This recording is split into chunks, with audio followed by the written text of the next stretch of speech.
ಕನಿಷ್ಠ 600 ವರ್ಷಗಳ ಹಿಂದಿನ ಒಂದು ದೇವಸ್ಥಾನ. ಈ ಒಂದು ದೇವಸ್ಥಾನ ಪ್ರತಿಷ್ಠಾಪನೆಯಾಗಲಿಕ್ಕೆ ಮೂಲ ಕಾರಣ ನಮ್ಮ ಭವರೋಗ ವೈದ್ಯರಾದಂತಹ ಶ್ರೀ ರುಕ್ಮಾಂಗದ ಪಂಡಿತರು ಜನರಲ್ಲಿ ಭಕ್ತಿ ಭಾವವನ್ನು ಮೂಡಿಸುವಗೋಸ್ಕರ ಈ ಒಂದು ಈಶ್ವರಲಿಂಗವನ್ನು ಸ್ಥಾಪನೆ ಮಾಡಿದ್ರು. ನೋಡ್ರಿ, ಎಷ್ಟೊಂದು ವಿಶಿಷ್ಟವಾಗಿರುವಂತಹ ಈ ಒಂದು ಗರ್ಭಗುಡಿ ಇದೆ. ನಮಸ್ಕಾರ ವೀಕ್ಷಕರೇ, ಈಗ ನಾವಿರೋ ಸ್ಥಳ ಗುಜ್ಜರಗಲ್ಲಿಯ ವಿಜಯಪುರ ನಗರದ ಪುರಾತನವಾಗಿರುವಂಥ ಈ ಗುಜ್ಜರಗಲ್ಲಿಯ ಒಂದು ದೇವಸ್ಥಾನ. ಇಲ್ಲಿ ನೀವು ಕಾಣ್ಬೋದು ಶ್ರೀ ಚಂದ್ರಮೌಳೇಶ್ವರ ಜಾಗೃತ ದೇವಸ್ಥಾನ. ಶ್ರೀ ಚಂದ್ರಮೌಳೇಶ್ವರ ಜಾಗೃತ ದೇವಸ್ಥಾನ, ಇಲ್ಲಿ ಸಂಕಷ್ಟಹರ ಗಣೇಶನ ಜಾಗೃತ ದೇವಸ್ಥಾನ ಕೂಡ ಈ ಒಂದು ದೇವಸ್ಥಾನದಲ್ಲಿದೆ. ಭವರೋಗ ವೈದ್ಯರೆಂದೇ ಪ್ರಖ್ಯಾತರಾಗಿದ್ದ ಶ್ರೀ ರುಕ್ಮಾಂಗದ ಪಂಡಿತರು ಈ ದೇವಸ್ಥಾನವನ್ನು ಸ್ಥಾಪನೆ ಮಾಡಿದರು. ಈ ದೇವಸ್ಥಾನವನ್ನು ನಾವು ಆವರಣದ ಮುಖಾಂತರ ಒಳಗಡೆ ದೇವಸ್ಥಾನದ ದರ್ಶನವನ್ನು ಮಾಡಿಕೊಳ್ಳೋಣ. ಅದರ ವಿಶೇಷತೆಗಳು ಏನಿವೆ ಅನ್ನುವಂಥದ್ದನ್ನು ಒಳಗಡೆ ಹೋಗಿ ಆ ದೇವಸ್ಥಾನವನ್ನು ನೋಡೋಣ, ಬನ್ನಿ.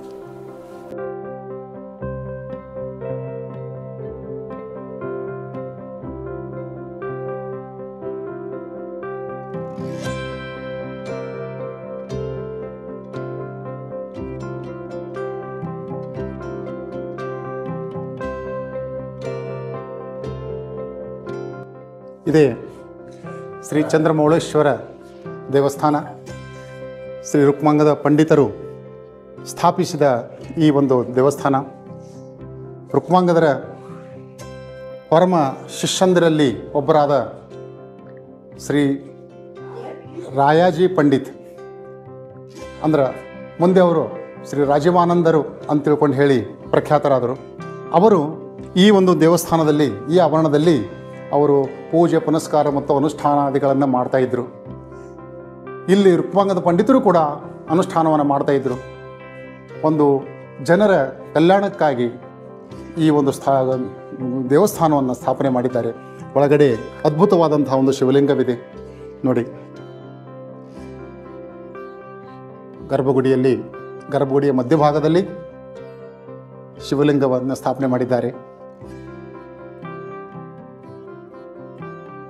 ಗರ್ಭಗುಡಿ ಎದುರಿನಲ್ಲಿ ಏಕಶಿಲಾ ಒಂದು ನಂದಿ ಸ್ಥಾಪನೆಯಾಗಿದೆ. ಅಲ್ಲಿ ಹನುಮಂತ ದೇವರ ಶ್ರೀಮದ್ ಪವಮಾನ ವಿಜಯತೆ ಎಂಬ ಹನುಮಂತ ದೇವರ ಒಂದು ವಿಗ್ರಹವಿದೆ. ಅಲ್ಲೇ ಮುಂದೆ ಹೋದರೆ ಈ ಒಂದು ಗುಡಿಯ ಎಂಟ್ರೆನ್ಸಿಗೆ ಸಂಕಷ್ಟಹರ ಶ್ರೀ ಮಹಾಗಣಪತಿ ದೇವಸ್ಥಾನ. ಈ ದೇವಸ್ಥಾನಕ್ಕೆ ಆಗಮಿಸುವವರು ಎಲ್ಲ ಭಕ್ತರು ಮೊದಲು ಸಂಕಷ್ಟಹರ ಗಣೇಶನ ಒಂದು ದರ್ಶನವನ್ನು ಮಾಡಿಕೊಂಡೇ ಏನಪ್ಪ ಅಂತಂದ್ರೆ ಮುಂದೆ ಈಶ್ವರನ ದರ್ಶನಕ್ಕೆ ಬರ್ತಾರೆ. ಈ ದೇವಸ್ಥಾನದಲ್ಲಿ ನಿತ್ಯ ಪೂಜೆ ಪುನಸ್ಕಾರಗಳನ್ನು ಮಾಡ್ತಾ ಇರುವಂತಹ ಅರ್ಚಕರಾದ ಶ್ರೀ ರಂಗಭಟ್ ಜೋಶಿಯವರು ಈ ಒಂದು ದೇವಸ್ಥಾನದ ಕುರಿತು ಇನ್ನಷ್ಟು ಸುದೀರ್ಘವಾದಂಥ ಮಾಹಿತಿಯನ್ನು ಈ ಸದ್ಯ ನಿಮಗೆ ಕೊಡಲಿದ್ದಾರೆ. ಓಂ ತ್ರಿಕಾಗ್ನಿ ಕಾಲಾಯ ಕಾಲಾಗ್ನಿ ರುದ್ರಾಯ ನೀಲಕಂಠಾಯ ಮೃತ್ಯುಂಜಯಾಯ ಸರ್ವೇಶ್ವರಾಯ ಸದಾಶಿವಾಯ ಶ್ರೀಮನ್ಮಹಾದೇವಾಯ ನಮಃ. ಈ ಒಂದು ದೇವಸ್ಥಾನ ಶ್ರೀ ಜಾಗೃತ ಚಂದ್ರಮೌಳೇಶ್ವರ ದೇವಸ್ಥಾನ. ಈ ಒಂದು ದೇವಸ್ಥಾನವು ಆಣಿಕಿಂಡಿಯವರ ಮನೆತನದಿಂದ ಬಂದಂಥದ್ದು. ಆಣಿಕಿಂಡಿ ಅಂದರೆ ಮೈಸೂರು ಮಹಾರಾಜರು ಬಂದು ಇಲ್ಲಿ ಆ ಮನೆತನಕ್ಕೆ ಆನೆ ಕಾಲಿನ ಖಡ್ಗವನ್ನು ಕೊಟ್ಟಿದ್ದರು. ಆ ದೃಷ್ಟಿಯಿಂದ ಆನೆ ಖಡ್ಗ ಹೋಗಿ ಅದು ಆನೆಕಿಂಡಿ ಅಂತಾಗಿ ಆ ಮನೆತನದವರು ಈ ಒಂದು ಲಿಂಗವನ್ನು ಸ್ಥಾಪನೆಯನ್ನು ಮಾಡಿದ್ದಾರೆ. ಕನಿಷ್ಠ 600 ವರ್ಷಗಳ ಹಿಂದಿನ ಒಂದು ದೇವಸ್ಥಾನ. ಈ ದೇವಸ್ಥಾನವನ್ನು ಮೊದಲು ಲಕ್ಷ್ಮಣ ಭಟ್ ದೀಕ್ಷಿತ್ ಅವರು ಪೂಜೆಯನ್ನು ಮಾಡ್ತಾಯಿದ್ರು. ತದನಂತರ ನಮ್ಮ ದೊಡ್ಡಪ್ಪನವರಾದಂಥ ವಸಂತ ಗುಂಡಭಟ್ ಜೋಶಿ ಅವರು ಪೂಜೆಯನ್ನು ಮಾಡ್ತಾ ಬಂದರು. ಅವರ ನಂತರ ನಾನು ರಂಗಭಟ್ ಜೋಶಿ ಕನಿಷ್ಠ 15 ವರ್ಷಗಳಿಂದ ಈ ಒಂದು ದೇವಸ್ಥಾನದ ಅರ್ಚಕರನ್ನು ಮಾಡ್ತಾ ಬಂದಿದ್ದೇನೆ. ಈ ಒಂದು ದೇವಸ್ಥಾನದಲ್ಲಿ ಅನೇಕ ಜನರು ಬಂದು ತಮ್ಮ ಮನೋಭಿಷ್ಟ ಕಾಮನೆಗಳನ್ನು ಈಡೇರಿಸಿಕೊಂಡಿದ್ದಾರೆ. ಅವು ಖಂಡಿತ ನಿಜವಾಗಿಯೂ ಕೂಡ ಆಗಿವೆ. ದೇವಸ್ಥಾನದಲ್ಲಿ ರುಕ್ಮಿಣಿ ಪಂಡಿತರ ಬಂದು ಇಲ್ಲಿ ಅನುಷ್ಠಾನ ಮತ್ತು ತಮ್ಮ ಹಸ್ತದಿಂದ ಪೂಜೆ ಪುನಸ್ಕಾರಗಳನ್ನು ಮಾಡಿ ಹೋಗಿದ್ದಾರೆ ಎಂದು ಪ್ರತೀತಿ ಇದೆ. ತದನಂತರ ಅವರ ಶಿಷ್ಯಂದರು ಕೂಡ ರಾಜೀವಾನಂದ ಮಹಾರಾಜರಾಗಲಿ, ತದನಂತರ ಅವರ ಶಿಷ್ಯಂದರು ಈ ಒಂದು ದೇವಸ್ಥಾನ ಅನುಷ್ಠಾನ ತಪಾದಿಗಳನ್ನು ಮಾಡಿ ಪುನೀತರಾಗಿದ್ದಾರೆ ಎಂದು ಹೇಳಲು ಬಯಸುತ್ತೇನೆ.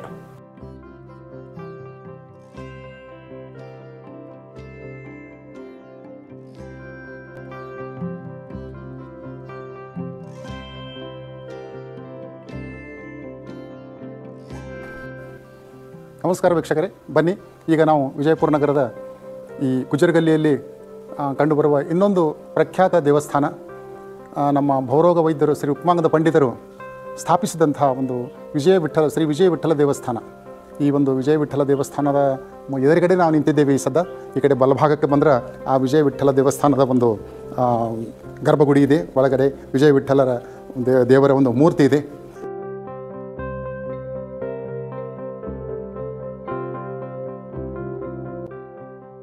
ವಿಜಯಪುರದ ಭವರೋಗ ವೈದ್ಯರು ಶ್ರೀ ಉಪಮಾಂಗದ ಪಂಡಿತರು ಅವರ ಆರಾಧ್ಯ ದೈವನೇ ಈ ನಮ್ಮ ಪಂಢರಪುರದ ವಿಠ್ಠಲ ದೇವರು ವಿಠೋಬ.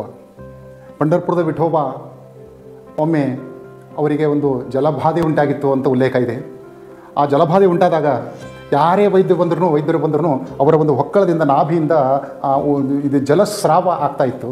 ಅದು ಕಡಿಮೆ ಆಗ್ತಾ ಇರಲಿಲ್ಲ. ಆಮೇಲೆ ಅವರು ವಿಠೋಬಾ ಅವರು ಆ ಒಂದು ಪಂಢರಪುರದ ಅರ್ಚಕರ ಒಂದು ಕನಸಿನಲ್ಲಿ ಬಂದು ಇದು ಯಾರಿಂದಲೂ ಕಡಿಮೆ ಆಗೋದಿಲ್ಲ, ವಿಜಾಪುರನಾಗ ಒಬ್ಬರು ಭವರೋಗ ವೈದ್ಯರಿದ್ದಾರೆ ಉಪಮಾಂಗದ ಪಂಡಿತರಂತೆ, ಅವರಿಂದನೇ ಕಡಿಮೆ ಆಗ್ತದೆ, ಅವರಿಂದನೇ ನನಗೇನಪ್ಪ ಅಂದರೆ ಈ ಒಂದು ರೋಗ ಕಡಿಮೆ ಆಗ್ತದೆ, ಅವ್ರಿಗೆ ಇಲ್ಲಿ ಬರಲಿಕ್ಕೆ ನೀವು ಹೇಳಬೇಕು ಅಂತ ತಿಳ್ಕೊಂಡು ಹೇಳಿದಾಗ ಇವ್ರಿಗೆ ಹೇಳಿದಾಗ ಉಪಮಾಂಗದರು ಏನು ಮಾಡಿದ್ರು, ಅಲ್ಲಿ ಹೋಗಿ ಜಪ ತಪಗಳನ್ನು ಮಾಡಿ ಕೀರ್ತನೆಗಳನ್ನು ಮಾಡಿ ಅಲ್ಲಿ ವಿಠಲಾಷ್ಟಕ ಅನ್ನುವಂಥ ಒಂದು ವಿಠಲಾಷ್ಟಕವನ್ನು ಅಲ್ಲಿ ಅವರು ಉಚ್ಚರಿಸಿ ಅಲ್ಲೇನಪ್ಪ ಅಂದರೆ ಭಜನೆ ಮತ್ತು ಎಲ್ಲ ಹಾಡುಗಳನ್ನೆಲ್ಲ ಹಾಡಿ ಅಲ್ಲೆಲ್ಲ ನೆರೆದಂಥ ಎಲ್ಲ ಭಕ್ತ ಸಮೂಹವನ್ನು ಸಂತುಷ್ಟಗೊಳಿಸಿದಾಗ ಏನಾಗ್ಬಿಡ್ತದೆ, ಅವರ ಒಂದು ವಿಠಲನ ರೋಗ ಬಾಧೆ ಇನ್ನೇನು ಕಡಿಮೆ ಆಗ್ತದೆ ಅನ್ನೋಷ್ಟೊತ್ತಿಗೆ ಏನು ಮಾಡಿಬಿಟ್ರು ಅಂತಂದರೆ ಪರಿಮಳಯುಕ್ತವಾದಂತಹ ಆ ಒಂದು ಬುಕ್ಕಿಟ್ಟನ್ನು ಅಲ್ಲಿ ಒಂದು ಲೇಪನ ಮಾಡಿದಾಗ ಆ ಒಂದು ವಿಠಲನ ಒಂದು ರೋಗ ಬಾಧೆ ಕಡಿಮೆ ಆಗಿರ್ತದೆ. ಹೀಗಾಗಿ ಇದು ಒಂದು ಅದ್ಭುತವಾದಂತಹ ಒಂದು ಪವಾಡ ಇದು.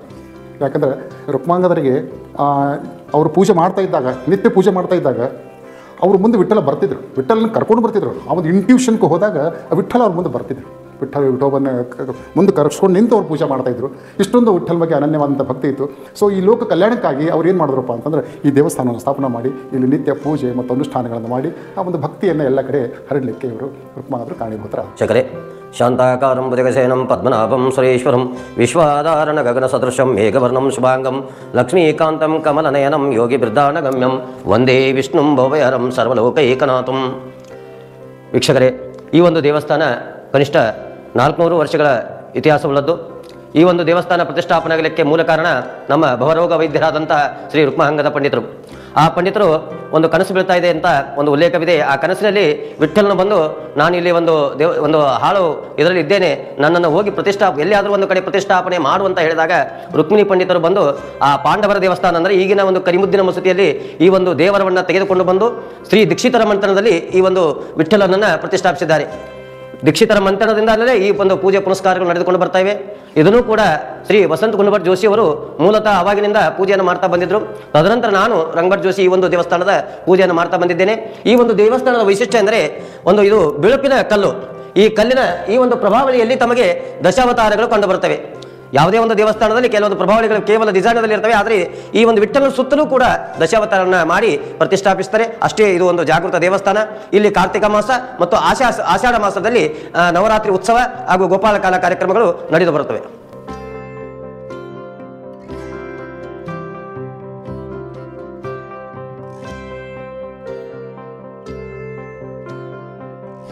ಈಗ ನಾವು ಇರೋದು ಈ ವಿಜಯಪುರ ನಗರದ ದಿವಟಗೆರೆ ಓಣಿಯಲ್ಲಿರುವಂತಹ ಒಂದು ಪ್ರದೇಶ ಇದು.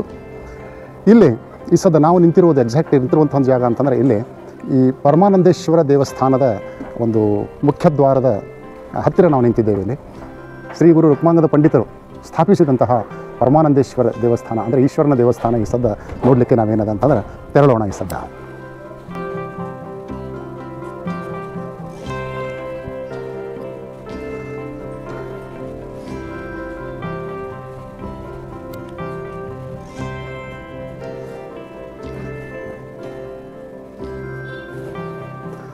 ಅತ್ಯಂತ ಅದ್ಭುತವಾದಂತಹ ಈಶ್ವರಲಿಂಗ.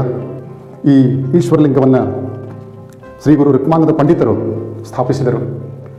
ಸ್ಥಾಪಿಸಿ ಪೂಜಿಸಿ ಅನುಷ್ಠಾನ ಆದಿಗಳನ್ನು ಇಲ್ಲಿ ಮಾಡಿ ಜನರಿಗೆ ಕಲ್ಯಾಣ ಆಗಲಿ, ಜನರಲ್ಲಿ ಭಕ್ತಿ ಭಾವವನ್ನು ಮೂಡಿಸುವಗೋಸ್ಕರ ಈ ಒಂದು ಈಶ್ವರಲಿಂಗವನ್ನು ಸ್ಥಾಪನೆ ಮಾಡಿದ್ರು. ನೋಡ್ರಿ ಎಷ್ಟೊಂದು ವಿಶಿಷ್ಟವಾಗಿರುವಂತಹ ಈ ಒಂದು ಗರ್ಭಗುಡಿ ಇದೆ. ಅಷ್ಟಕಮಲ ಒಂದು ರೂಪದಲ್ಲಿ ಇದರ ಮೇಲ್ಛಾವಣಿ ಇದೆ. ಇಲ್ಲೇ ಈ ಒಂದು ದೇವಸ್ಥಾನದಲ್ಲಿ ಈ ಈಶ್ವರಲಿಂಗದ ಸಮೀಪದಲ್ಲಿ ಶ್ರೀ ಹನುಮಂತ ದೇವರ ಒಂದು ವಿಗ್ರಹವಿದೆ.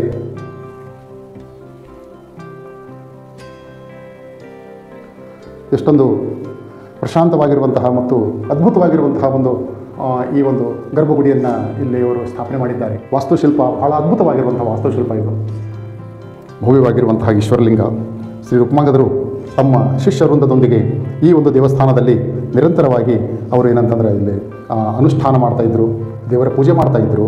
ಇಲ್ಲಿ ಎಲ್ಲ ಜನರಲ್ಲಿ, ಈ ಒಂದು ಭಾಗದ ಈ ಒಂದು ಓಣಿಯ ಜನರಲ್ಲಿ, ಅವರ ಭಕ್ತರಲ್ಲಿ ಒಂದೇನದಂತಂದ್ರೆ ಭಕ್ತಿಯ ಭಾವವನ್ನು ಬಿತ್ತುವ ಸಲುವಾಗಿ ಈ ಒಂದು ದೇವಸ್ಥಾನವನ್ನು ಇಲ್ಲಿ ಸ್ಥಾಪನೆ ಮಾಡಿದ್ರು. ಈಶ್ವರ ಲಿಂಗದ ಎದುರಿಗೆ ಇರುವಂಥ ಇದು ಒಂದು ವಿಗ್ರಹ, ನಂದಿ ವಿಗ್ರಹ. ಭಕ್ತರು ಇಲ್ಲಿ ಏನಂತಂದ್ರೆ ಪೂಜೆ ಸಲ್ಲಿಸ್ತಾರೆ. ಇಲ್ಲಿ ನಮಸ್ಕರಿಸಿ ದೇವರಿಗೆ ತಮ್ಮ ಪೂಜೆಯನ್ನು ಮತ್ತು ನಮಸ್ಕಾರಗಳನ್ನು ಸಲ್ಲಿಸುವಂಥ ಒಂದು ಪ್ರತೀತಿ ಉಂಟು. ಅತ್ಯಂತ ಪುರಾತನವಾಗಿರುವಂಥ ಈ ಒಂದು ದೇವಾಲಯ ಈ ನಮ್ಮ ನಗರದ ದಿವಟಗೇರಿಯಲ್ಲಿ ಸ್ಥಾಪನವಾಗಿರುವಂಥದ್ದು ಬಹಳ ಪುಣ್ಯ ಕ್ಷೇತ್ರವಾಗಿರುವಂಥದ್ದು. ಯಾಕಂದರೆ ನಿರಂತರವಾಗಿ ಇಲ್ಲಿ ಭಕ್ತರು ಬಂದು ಈ ಒಂದು ದೇವಸ್ಥಾನದಲ್ಲಿ ಈಶ್ವರಲಿಂಗಕ್ಕೆ ಪೂಜೆಯನ್ನು ಸಲ್ಲಿಸ್ತಾರೆ. ಅಷ್ಟೇ ಅಲ್ಲದೆ ಹಬ್ಬ ಹರಿದಿನಗಳಲ್ಲಿ ಕೂಡ ಇಲ್ಲಿ ವಿಶೇಷವಾದ ಪೂಜೆ ನಡೀತದೆ. ಮತ್ತು ಶಿವರಾತ್ರಿಯಲ್ಲೂ ಕೂಡ ಇಲ್ಲಿ ಪಾರಾಯಣ ಆಗ್ತದೆ. ಶಿವರಾತ್ರಿಯಲ್ಲಿ ಇಲ್ಲಿ ಜಾಗರಣೆ ಆಗ್ತದೆ.